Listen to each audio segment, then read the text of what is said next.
کتابوں کے اندر موجود ہے کہ حقیقت میں علی رضی اللہ تعالیٰ عنہ کو یہ رسالت ملنی تھی.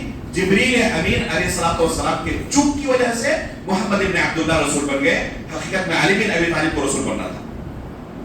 اسی طرح بعض لوگ یہ نظریہ رکھتے ہیں کہ اگر کوئی شخص اللہ رب العالمین کے ساتھ شرک نہ کرے لیکن اللہ کے رسول کی رسالت کا اگر انکار کر رہا ہے, اللہ کے ساتھ شرک نہیں کر رہا, اس سے پوچھا جائے اللہ کے رسول کو سچا رسول مانتے ہو, کہے کہ نہیں میں اللہ کے رسول کو سچا رسول نہیں مانتا. اس کے باوجود بعض لوگ کیا کرتے ہیں, کہتے ہیں کہ اس شخص کے بھی جنت میں داخل ہونے کے چانسز معمولی درجے کے ہیں. کس طرح کے؟ 0.00000 لگاتے جائیں آخر میں 1, اتنا چانس ہے بس.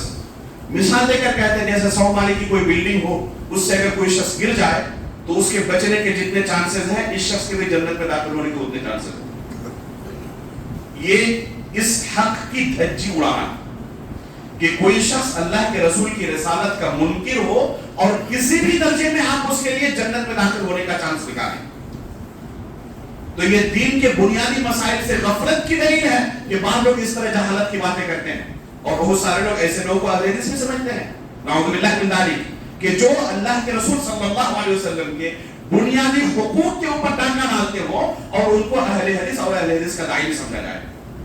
یہ قطعاً ممکن نہیں ہے کہ کوئی شخص اللہ کے رسول کی رسالت کا منکر ہو یا شک و شبہ کا شکار ہو اور وہ اسلام کے اندر ذرہ برابر بھی کوئی حصہ رکھتا ہو یا اس کے جنت جاننے کے ذرہ برابر بھی کوئی چانسز ہو. ایسا شخص کافر ہے اگر اللہ رب العالمین اللہ کے رسول صلی اللہ علیہ وسلم کی رسالت کو تسلیم نہیں کرتا. تیسرا حق اللہ کے رسول صلی اللہ علیہ وسلم کا یہ ہے کہ 4 چیزوں میں اللہ کے رسول صلی اللہ علیہ وسلم کو معصوم مانا جائے.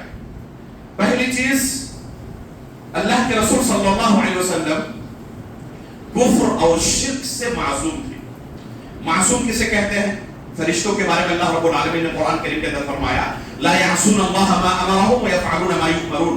فرشتے گناہوں سے معصوم ہیں, فرشتوں سے گناہ سرزد نہیں ہوتی. تو اللہ کے رسول کے بارے میں ہمیں عقیدہ رکھنا ہے کہ 4 چیزوں میں اللہ کے رسول صلی اللہ علیہ وسلم معصوم تھے. پہلی چیز کیا ہے؟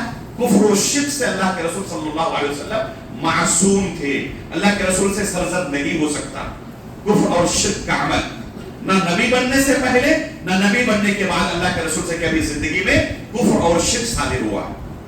دوسری چیز, اللہ کے رسول صلی اللہ علیہ وسلم کے بارے میں ہمیں یہ عقیدہ رکھنا ہے کہ اللہ کے رسول صلی اللہ علیہ وسلم گناہ کبیرہ سے معصوم تھے. اللہ کے رسول صلی اللہ علیہ وسلم کے بارے میں قرآن میں اللہ رب العالمین نے فرمایا انک لعلی خلق عظیم, کہ اے رسول آپ اخلاق کے بلند معیار پر فائز ہیں. جو شخص اخلاق کے بلند معیار پر فائز ہو, کیا اس کے بارے میں تصور کیا جا سکتا ہے کہ وہ گناہ کبیرہ کا مرتکب ہے؟ تو اللہ کے رسول کے بارے میں یہ دوسری چیز ہے جس کے بارے میں ہمیں عقیدہ رکھنا ہے کہ اللہ کے رسول معصوم تھے. تیسری چیز, اللہ کے رسول صلی اللہ علیہ وسلم جھوٹ بولنے سے معصوم تھے. نہ بچپن میں اللہ کے رسول نے کبھی جھوٹ بولا اور نہ بڑے ہونے کے بعد اور نہ نبی بننے کے بعد اللہ کے رسول نے کبھی جھوٹ بولا. جب مکہ والوں کے سامنے کھڑے ہوئے اپنے رشتہ داروں کے سامنے اور کہا کہ پہاڑ کے پیچھے ایک لشکر موجود ہے, میں تمہیں اگر خبر دوں تو صرف میرے کہنے کی وجہ سے تم مان جاؤ گے, تو لوگوں نے کیا کہا, ما جربنا علیک الا صدقا, آج تک ہم نے آپ کو سچ بولنے کے علاوہ کبھی کوئی دوسری زبان استعمال کرتے ہوئے نہیں پایا, ہمیشہ آپ کو ہم نے صرف سچ بولتے ہوئے ہی پایا. تو اللہ کے رسول کے بارے میں یہ تیسرا عقیدہ ہے جو ہمیں رکھنا ہے کہ اللہ کے رسول معصوم تھے جھوٹ بولنے سے. اور چوتھی چیز ہے جس کے بارے میں ہمیں معصوم ہونے کا عقیدہ رکھنا ہے وہ ہے فہم شریعت اور تبلیغ شریعت کے باب میں اللہ کے رسول صلی اللہ علیہ وسلم معصوم تھے. شریعت کو سمجھنے میں اللہ رب العالمین نے قرآن کی کوئی آیت نازل کی, اللہ رب العالمین نے شریعت کا کوئی حکم نازل کیا, یہ ممکن نہیں ہے کہ اللہ کے رسول صلی اللہ علیہ وسلم سے اس مسئلے کو سمجھنے میں چوک ہو جائے, کسی قرآن کی آیت کو سمجھنے میں چوک ہو جائے, یہ ممکن نہیں. اللہ کے رسول معصوم تھے اس بات میں. اسی طرح لوگوں تک پہنچانے میں معصوم تھے. یہ ممکن نہیں کہ اللہ کے رسول صلی اللہ علیہ وسلم اس دین کی تبلیغ میں کوتاہ واقع ہوئی ہو, اللہ کے رسول سے کوئی کوتاہی ہو گئی ہو یا غلطی ہو گئی ہو, کہنا کچھ چاہتے تھے غلطی سے کچھ کہہ گئے, یہ اللہ کے رسول صلی اللہ علیہ وسلم سے نہیں ہو سکتا. دوسرے امتیوں سے یہ ممکن ہے، چاہے وہ علم کے کتنے ہی اونچے مقام پر فائز ہو جائے، چاہے وہ ابو بکر صدیق ہو، عمر فاروق ہو، تب بھی ان سے غلطی ہو سکتی ہے شریعت کے کسی مسئلے کو سمجھنے میں۔ عمر فاروق رضی اللہ تعالیٰ عنہ اور ابو بکر صدیق رضی اللہ تعالیٰ عنہ کا وہ واقعہ جب مانعین زکات سے جنگ کرنے کا معاملہ آیا تو آپ جانتے ہیں کس قدر دونوں کے درمیان بحث و مباحثہ ہوا۔ ابو بکر صدیق رضی اللہ تعالیٰ عنہ ان کے ساتھ جنگ کرنا چاہتے تھے جو زکات کا انکار کر رہے تھے، اور عمر فاروق رضی اللہ تعالیٰ عنہ کہہ رہے تھے کہ آپ ان کے ساتھ جنگ نہیں کر سکتے کیونکہ وہ کلمہ لا الہ الا اللہ کا اقرار کرتے ہیں، نماز پڑھتے ہیں، صرف زکات کا انکار کیا ہے تو کیسے جنگ کر سکتے ہیں آپ؟ دیکھیں یہ امت کے دو سب سے بڑے صحابی، دو سب سے بڑے عالم ہیں اللہ کے رسول صلی اللہ علیہ وسلم کے بعد، اور ان دونوں کے درمیان ایک مسئلے کو لے کر اختلاف ہے، اور عمر فاروق رضی اللہ تعالیٰ عنہ خود بعد میں تسلیم کرتے ہیں کہ ابو بکر صدیق رضی اللہ تعالیٰ عنہ کا موقف صحیح تھا، میرا موقف غلط تھا۔ تو اگر عمر فاروق رضی اللہ تعالیٰ عنہ سے کسی مسئلے کو سمجھنے میں چوک ہو سکتی ہے تو دنیا کے کسی بھی عالم سے چوک ہو سکتی ہے۔ معصوم نہیں ہے کوئی، اللہ کے رسول صلی اللہ علیہ وسلم صرف معصوم، چاہے وہ امام ابو حنیفہ ہو، امام شافعی ہو، امام مالک ہو، امام احمد ابن حنبل ہو، امام بخاری ہو، امام مسلم ہو، امام شیخ الاسلام ابن تیمیہ ہو، علامہ ابن قیم ہو، کوئی بھی ہو، دنیا کے کسی بھی عالم سے کسی مسئلے کو سمجھنے میں چوک ہو سکتی ہے۔ معصوم اللہ رب العالمین نے صرف اللہ کے رسول صلی اللہ علیہ وسلم کو بنایا، اس لیے یہ کہنا کہ ہو سکتا ہے اللہ کے رسول صلی اللہ علیہ وسلم نے اس آیت کو نہ سمجھا ہو اور یہ فرمان جاری کیا ہو، نعوذ باللہ من ذالک، یہ ممکن نہیں ہو سکتا۔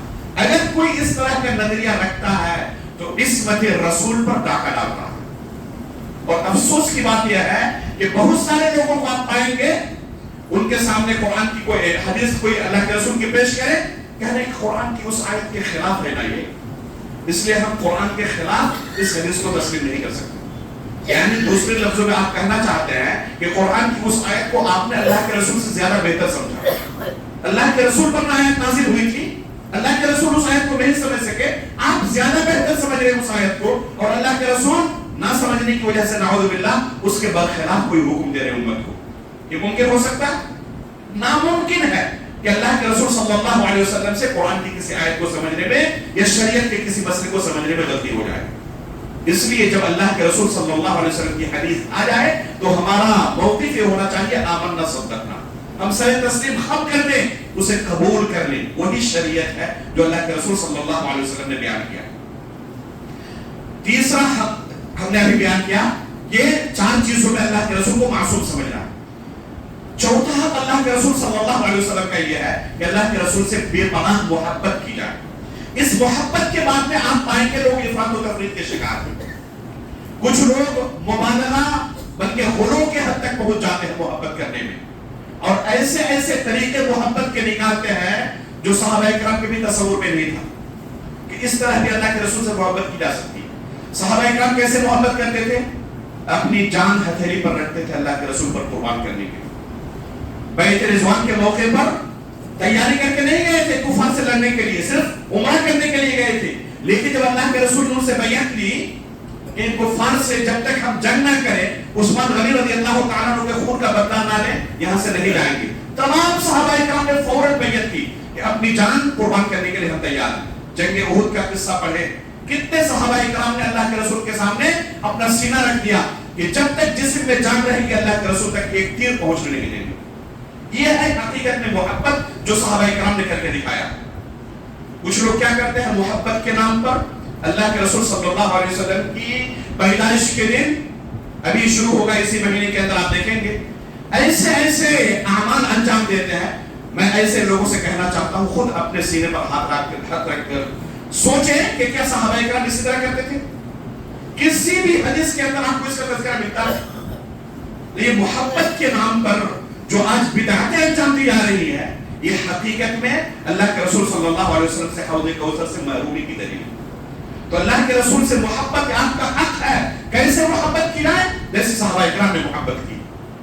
اللہ رب العالمین سے ہم دعا کرتے ہیں کہ اللہ کے رسول صلی اللہ علیہ وسلم کی ان تمام حقوق کی پاسداری کرنے کی اللہ رب العالمین ہمیں توفیق عطا فرمائے۔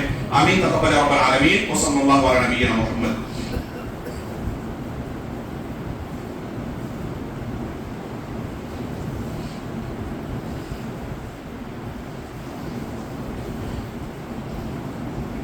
الحمد لله رب العالمين والصلاة والسلام على رسوله محمد وآله وصحبه أجمعين. أشهد أن لا إله إلا الله وحده لا شريك له وأشهد أن محمدا عبده ورسوله. أما بعد.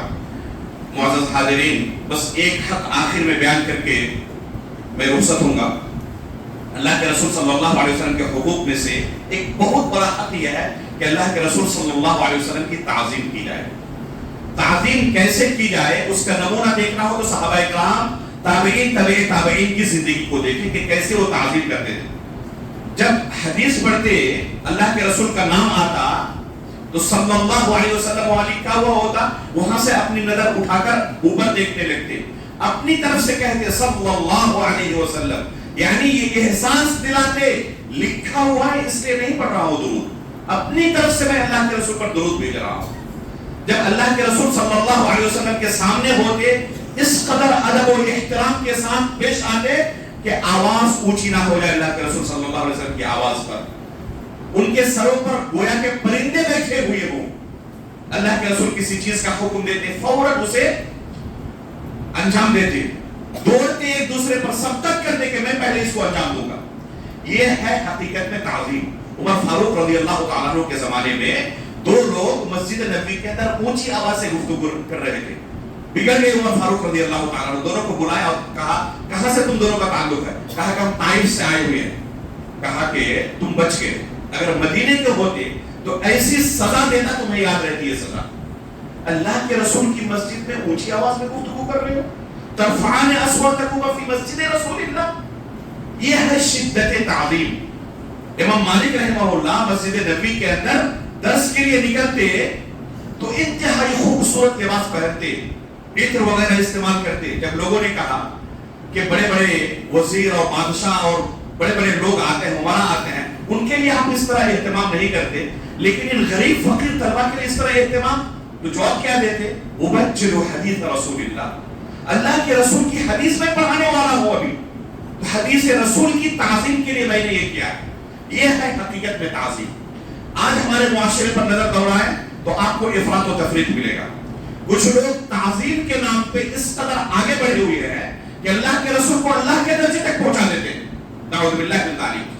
اور اللہ کے بارے میں جو عقیدہ رکھنا چاہیے وہ عقیدہ اللہ کے رسول کے بارے میں رکھتے ہیں. نعوذ باللہ. اللہ کے رسول عالم الغیب ہے، اللہ کے رسول ہماری مجلسوں میں حاضر ہوتے ہیں، اللہ کے رسول کے بارے میں اور پتہ نہیں کیا کیا عقیدہ رکھتے ہیں. اللہ کے رسول کا نام آئے انگلی چومنے لگتے ہیں، آنکھوں کے اندر پھیرنے لگتے ہیں. کیا صحابہ اکرام اس طرح تعظیم کرتے تھے؟ اللہ کے رسول کی تعظیم نہیں ہے کہ اللہ رب العالمین کے مقام تک اللہ کے رسول کو پہنچا دے. یہ توہین ہے اللہ کے رسول کی. اور کچھ لوگ اللہ کے رسول کے بارے میں توہین کے شکار ہیں. جی آپ کو سن کر تعجب ہوگا کہ کوئی توہین کیسے کر سکتا ہے، لیکن حقیقت میں ہے ایسے. بہت سارے دانشور اور مفکرین جن کو کہا جاتا ہے وہ اللہ کے رسول کی حدیث کو حجت نہیں مانتے اور کہتے ہیں قرآن ہمارے لیے کافی ہے، حدیث رسول کی ہمیں ضرورت نہیں، اور حدیث رسول کا انکار کرتے ہیں. اور ایسے لوگوں کی تعداد کم نہیں ہے.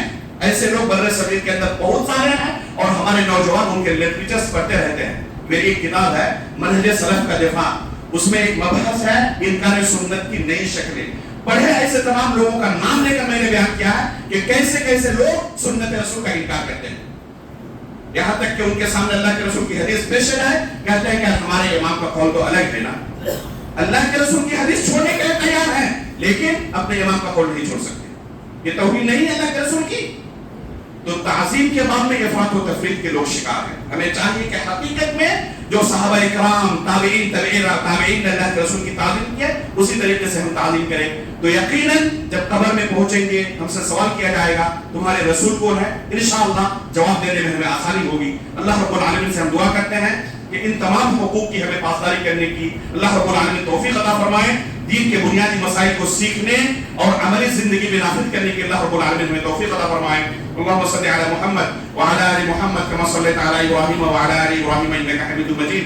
اللهم بارك على محمد وعلى ال محمد كما باركت على ابراهيم وعلى ال ابراهيم انك حميد مجيد. سبحان ربك رب العزة عما يصفون وسلام على المرسلين والحمد لله رب العالمين.